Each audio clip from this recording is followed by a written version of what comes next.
praktis dari Mang Kiai Yatno tadi ya, bagaimana menerjemahkan ridho kepada putra-putrinya yang milenial ya. Bahasa ridho itu memang untuk putra-putri kita sekarang mungkin tidak kena ya, ridho itu apa. Tapi kalau senang hati begitu, itu sesuatu yang bisa mereka terima.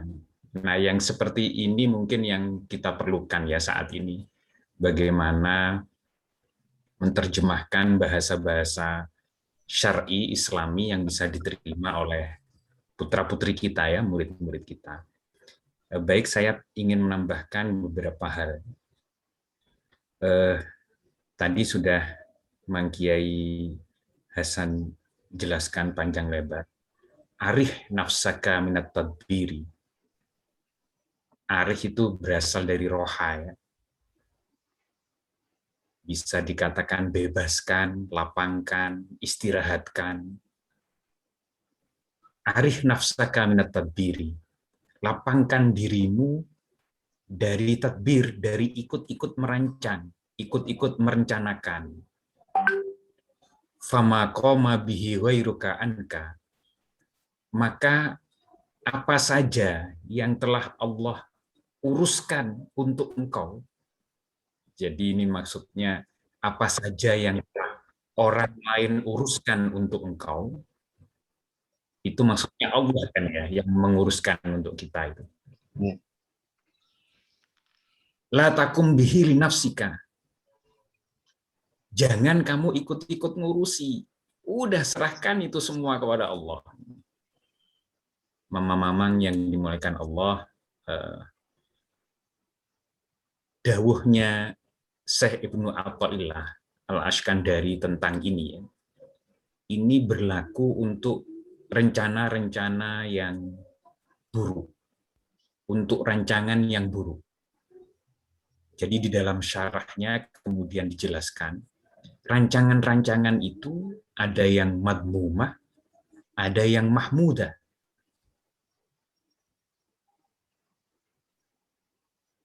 Nah, jadi kalau beliau mengarahkan Syekh Ibnu Athaillah itu, bebaskan dirimu, lepaskan dirimu, lapangkan dirimu dari tadbir, dari ikut-ikut merancang merencanakan. Apa saja yang telah direncanakan oleh selain engkau, direncanakan Allah.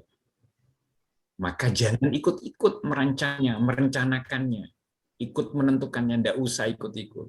Sudah lepas saja. Pasrahkan semuanya kepada Allah. Nah, dalam hal perancangan ini, merencanakan sesuatu yang dirancang oleh hamba, itu tidak akan terjadi kecuali berkesesuaian dengan rancangan Allah. Itu yang pertama. Kenapa sih kok kita nggak usah ngikut-ngikut gitu? Karena sesuatu yang direncanakan oleh hamba, kita ini, tidak akan terjadi kecuali sesuai dengan rencana Allah, dengan takdir Allah, dengan qada Allah. Nah, mamang-mamang selanjutnya di dalam syarahnya, merencanakan itu, merancang itu ada yang tadbirul mahmudah, merencanakan yang dipuji, dan tadbirul madmumah, merencanakan yang tidak terpuji, yang buruk. Yang tidak usah ikut-ikut itu, kalau keterangannya sarahnya ini, yang rancangan yang buruk, perencanaannya yang buruk. Ada perencanaan-perencanaan, perancangan-perancangan itu yang dicela oleh Allah. Seperti apa contohnya? Yang pertama, merancang sesuatu baik rancangan agama maupun rancangan dunia, ukhrawi maupun dunia, beserta dengan memastikan, misalnya setelah sholat subuh, saya akan ke pengajian, selanjutnya menjenguk teman yang sakit. Nah, rancangan ini akan termasuk rancangan yang baik, rencana yang baik, jika disertai dengan insya Allah. Kalau enggak, rancangan ini termasuk rancangan yang buruk, yang madmumah. Jadi sertailah selalu rencana yang baik itu dengan kata-kata insya Allah ditambah bihaulillah wa biquwwati, ditambah dengan la haula wa la quwwata illa billah. Insya Allah la haula wa la quwwata illa billah. Jika bahasanya Kiai Bakhit itu yang dari Kalimantan, insya Allah bihaulillah wa quwwati. Nah, yang kedua, merancang sesuatu yang baik yang sifatnya agama ya, maupun keduniaan, walaupun disertai dengan kata insya Allah,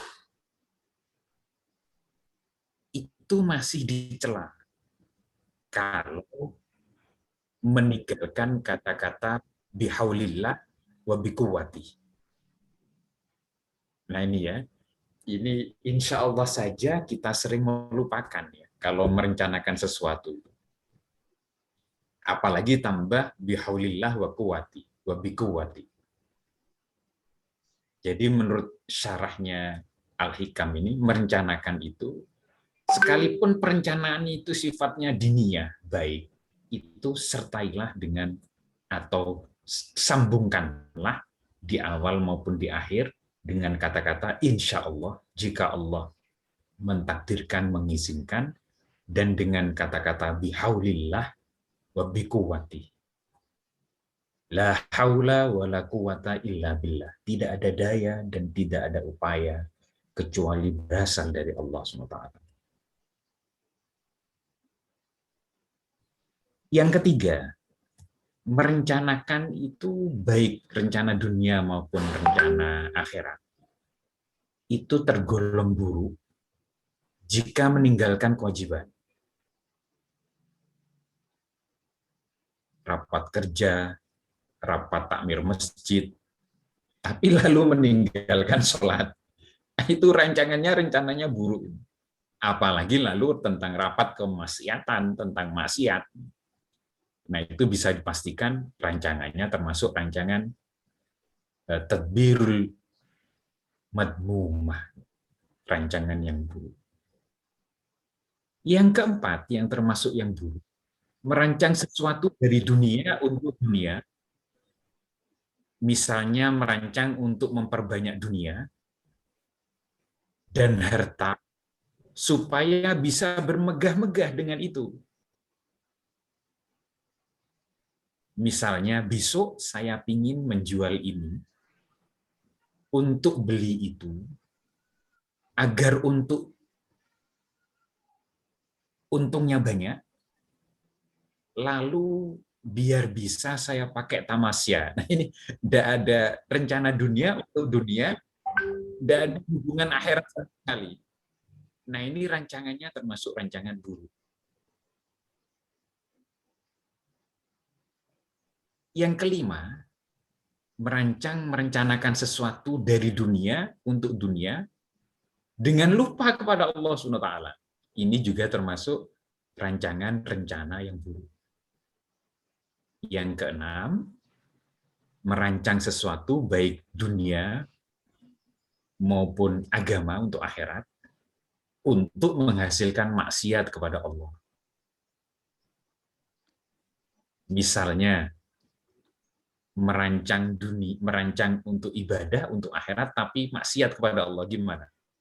Merancang besok mau ibadah, murni untuk ibadah, atau untuk sosial, bersedekah, tapi untuk mendapat pujian dari manusia. Ini menghasilkan maksiat kepada Allah SWT. Ini termasuk buruk. Mamang-mamang yang dimuliakan oleh Allah, Allah memberi akal kepada manusia sehingga manusia itu dipandang sebagai makhluk yang paling mulia. Nikmat akal tersebut kemudian dipergunakan untuk merancang atau merencanakan sesuatu. Nah, Kalau nikmat akal ini digunakan untuk merencanakan sesuatu yang buruk, at-tadbirul mahdumah, at-tadbirul madmumah, maka itu sama dengan kufur terhadap nikmat Allah itu. Tidak mensyukuri akal. Bukankah Allah sudah dawuh, la in syakartum la azidannakum, Seberapa berangkat, Nak? inna adzabi lasyadid. Nah, karena itu hati-hati terhadap nikmat akal kita. Di dalam merancang, rancanglah sesuatu yang baik, jangan termasuk merancang sesuatu yang buruk, lalu disertai dengan insya Allah, la haula wa la quwata illa billah. Itu tadi rancangan-rancangan yang termasuk buruk. Bagaimana rancangan-rancangan yang terpuji? Contoh yang pertama, merancang, merencanakan, menunaikan perintah Allah, apakah wajib, sunnah,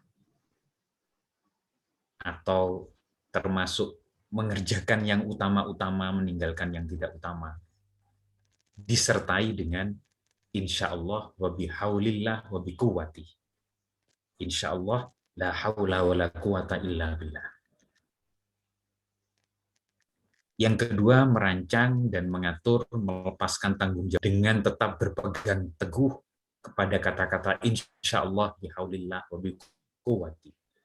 Misalnya, merancang membayar hutang dan menunaikan kewajiban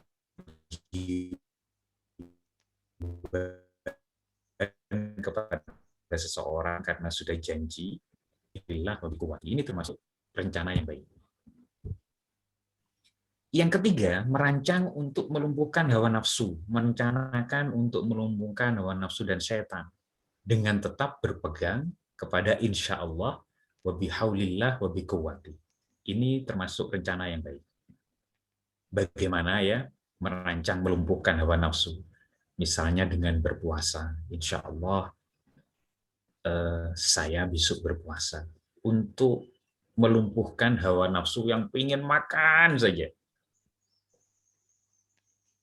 Tapi disertai dengan insya Allah, wa bihaulillah, wa biquwati. Yang keempat, merancang untuk menghasilkan dunia untuk keperluan akhirat dengan tetap berpegang kepada kata-kata insya Allah, wa bihaulillah, wa biquwati.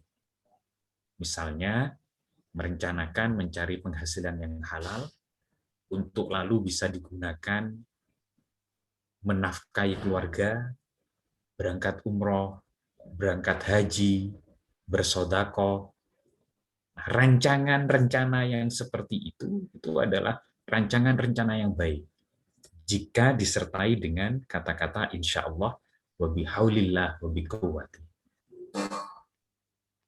Yang kelima, merancang siasat perang politik, ya, berpolitik disertai dengan insya Allah, wa bihaulillah, wa biquwati.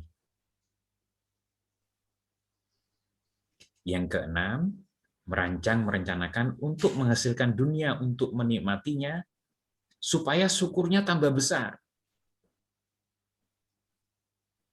Dengan disertai insya Allah, wa bihaulillah, wa biquwati.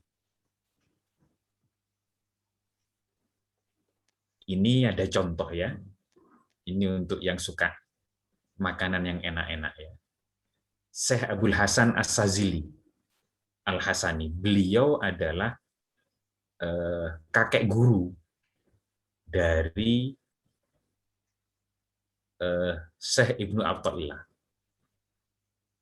Syekh Hasan As-Sazili ini beliau pernah ditanya, kenapa wahai guru jenengan pengajiannya banyak, tapi jenengan kok nggak ngarang kitab? Lalu Syekh Hasan As-Sazili ini memang sudah waliullah ya. Besok yang ngarang kitab itu adalah cucu murid saya. Nah ini cucu muridnya Syekh Ibnu Athaillah ini, yang kitabnya luar biasa ya. Luar biasa beliau ini kitabnya, mengademkan hati, lalu menuntun kita untuk bertindak yang benar ya, termasuk mempunyai hati dan pikiran yang benar. Nah, beliau itu kalau minum air selalu memilih yang dingin. Cuacanya di tempat beliau itu panas, kalau meminum air selalu memilih air yang dingin dan makanan yang enak-enak. Dengan niatnya beliau itu agar syukurnya tambah besar. Kan beda ya, makan dengan tempe tahu lalu dibanding dengan makan rendang ya. Nikmatnya itu akan terasa lebih nikmat rendang. Nah, mengeluarkan rasa syukur yang lebih dibanding dengan hanya makan tahu dan tempe saja, itu bagian dari merencanakan, kalau merencanakan rancangan yang baik. Tapi disertai dengan insya Allah, wa bihaulillah, wa biquwwati. Itu saja mamang-mamang yang dimuliakan oleh Allah dari dawuhnya Syekh Ibnu Athaillah ya. Kalau merencanakan, maka rencanakan rancangan yang baik dengan disertai kata-kata insya Allah, bihaulillah, wa biquwwati. Kalau sulit dihafal, ditambah dengan insya Allah, la haula wa la quwata illa billah. Saya kira itu saja, Maman. Wallahul muwafiq ila aqthariq. Wabillahi taufiq wal hidayah wa ridha wal inayah. Assalamualaikum warahmatullahi wabarakatuh.